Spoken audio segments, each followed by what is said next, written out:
देवदास फिल्में हिंदी में कब बनी, बांग्ला में बनी, 14 लैंग्वेज में बनी।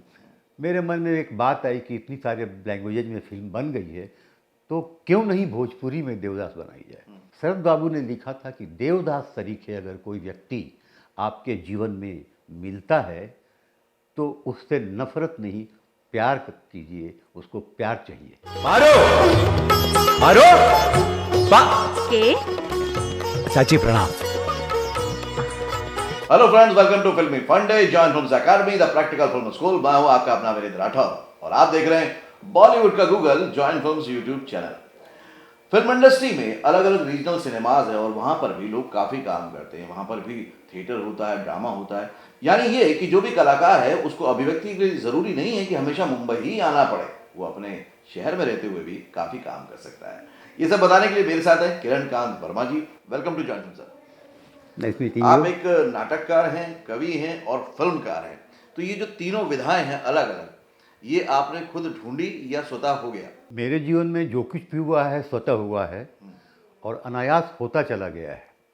मैंने इसके लिए कभी प्रयास नहीं किया, लेकिन जिस काम में भी मैं लगा उसको पूरी तरीके से करने का ये अंदर से मेरे बात आती थी और मैं उसमें जूझते हुए काम करता था। चाहे वो साहित्य हो, कवि के रूप में हो, चाहे वो नाटक हो, रंगमंच के रूप में हो, चाहे वो सिनेमा हो, तो सिनेमा के हर विधा, सिनेमा में डायरेक्शन से लेकर, साउंड से लेकर, डांस से लेकर, कंपोजिशन तक मैं काम करता था। ओके, इतने इन्वॉल्वमेंट के साथ आप उसमें रहते थे।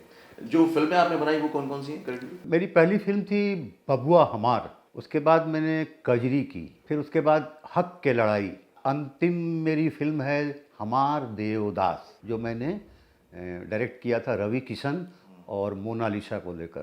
तो ये देवदास कितनी अलग थी वो देवदास स्टोरी से, या उसी पे बेस्ड थी नॉवल पे? बिल्कुल शरद चंद्र की आत्मा को मैंने बिल्कुल पूरी तरीके से जो चाहते थे, क्योंकि मेरी पढ़ाई लिखाई थी, मैं पढ़ता था, शरद बाबू को मैं बहुत पढ़ा हूँ, इस कारण से मैं जानता था कि क्या चाहिए। और शरद बाबू का जो जीवन संसार था उसमें भी मैं घुसपैठ करके देखता था कि क्या करना चाहिए। देवदास फिल्में हिंदी में बनी, बांग्ला में बनी, 14 लैंग्वेज में बनी।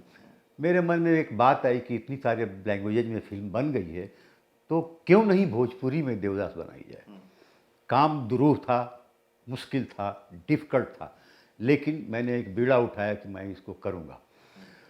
चूँकि कि मैं शरद बाबू के जीवन से संबंधित हर घटना से परिचित था और किताब जो लोग शरद बाबू का जो वो उपन्यास था हम देवदास, सही माने में वो उनका जीवन था। पहले संस्करण में जो एक बात थी वो केवल जो था उपन्यास में, वो उसमें दूसरी जब उसका सेकेंड एडिशन निकला तो शरद बाबू ने 8 पंक्तियाँ जोड़ी, जिसको कि उपन्यास पढ़ने वाले लोग क्या करते थे कि वो जहाँ उपन्यास ख़त्म हुआ उसको पढ़ लिया, बाकी वो 8 पंक्तियों को पढ़ते ही नहीं थे। इत्तेफाक हुआ कि मैंने गलती से उन 8 पंक्तियों को पढ़ लिया। शरद बाबू ने लिखा था कि देवदास तरीके अगर कोई व्यक्ति आपके जीवन में मिलता है तो उससे नफरत नहीं, प्यार कीजिए, उसको प्यार चाहिए। इस मूल वाक्य को मैंने पकड़ा था। वो फिल्म का बिगनिंग है कि 2 महिलाएं, चंद्रमुखी और पारो, सफ़ेद साड़ी में अपने घर से, महल से निकल रही हैं और दोनों एक जगह बैठती हैं। बैठकर वो अपने पूर्व जीवन के बारे में सोचती हैं कि देवा कहाँ हुई। देवदास को भोजपुरी में देवा कहाँ हुई। वो भी बोलती है कि आज हमको भी देवा बहुत याद आ रहा है। वो दोनों को वाइट ड्रेस पहना कर बैठाया था मैंने, इसलिए कि आप जितनी भी फिल्में देखेंगे उसमें देखा कि ये पारो और चंद्रमुखी मिलती नहीं हैं। एक तरफ पारो का क्या हुआ और चंद्रमुखी का क्या हुआ अंत में पता नहीं चलता है। पारो की शादी हुई किसी एक बड़े घराने में, लेकिन उसके बाद वो उसका पति का देहांत हुआ, क्या हुआ, चंद्रमुखी कहाँ गई, इसका कोई। मैंने क्या किया कि पहले इन दोनों को मिलाया और दोनों साथ रहने लगी। एक हो गई विधवा, जो कि पति के मरने के बाद, और एक हो गई सन्यासिनी। आप एक बहुत बड़ी फिल्म जो गांधी आई थी उससे भी जुड़े, वो इत्तेफाक क्या था?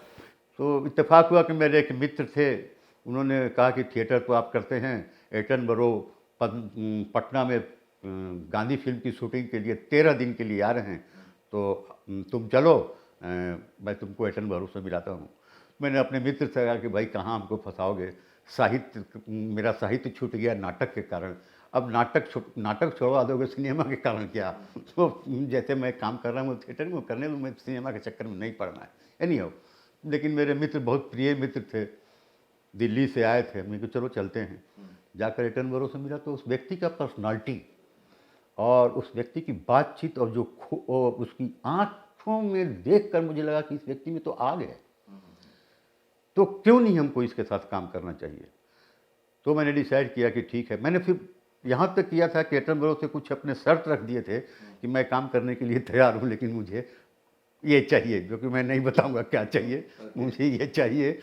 तो एक उनकी असिस्टेंट थी अस्ट्रेला, तो उन्होंने कहा कि अस्ट्रेला को बुलाया उन्होंने और कहा कि अस्ट्रेला go and talk to this man. तो अस्ट्रेला बोली कि what is the problem with you? हमने कहा madam I want this for this job. तो आकर वो अपना अस्ट्रेला बताई होगी, तो एटनबरो ने हंसते हुए कहा कि यंग मैन, उस समय मैं यंग था, और तब एटनबरो ने कहा कि नहीं, okay gentleman, if you are ready I am ready to give you what you want. तो फिर मैंने काम करना शुरू किया। फिर जब सिनेमा के में वो जो कैमरा के पीछे खड़े होकर जब मैं देखता था एटनबरो को काम करते हुए, फिर मैंने पहले तो कुछ सिनेमा के बारे में मुझे कोई जानकारी नहीं थी, कैमरा भी नहीं देखा था, सिनेमा का कैमरा कैसा होता है। और फिर उस विधा के बारे में मुझे ये लगा कि अरे मुझे इसके बारे में भी संपूर्ण जानकारी चाहिए। तो इत्तेफाक ये हुआ कि उसमें काम करते करते शत्रु जी के घर से एक बुलावा आया कि वो फिल्म कालका बना रहे हैं, आप काम कीजिए। हमने कहा ठीक है। जब उन्होंने ये भी कहा कि जब तो आप पहले आप कहते थे कि थिएटर में काम करते हैं तो सिनेमा में काम नहीं करेंगे, लेकिन अब तो आपने सिनेमा में काम किया है तो आप आइए। तो फिर उनके साथ काम किया। तो उसके डायरेक्टर थे लोकसेन लालवानी। तो लालवानी जी कहते थे कि तुम तो एक्टर हो, तुम मेरे पीछे क्यों खड़े रहते हो? क्योंकि मुझे एक्टर नहीं बनना है, मुझे आपकी जगह पे जाना है। तो बात बहुत मानते थे, अच्छा हुआ, सिखाते थे, बात सिखाते थे। तो बात धीरे धीरे मन में जागृत हुई, नहीं इस काम को भी करना चाहिए, इस काम को भी समझना चाहिए।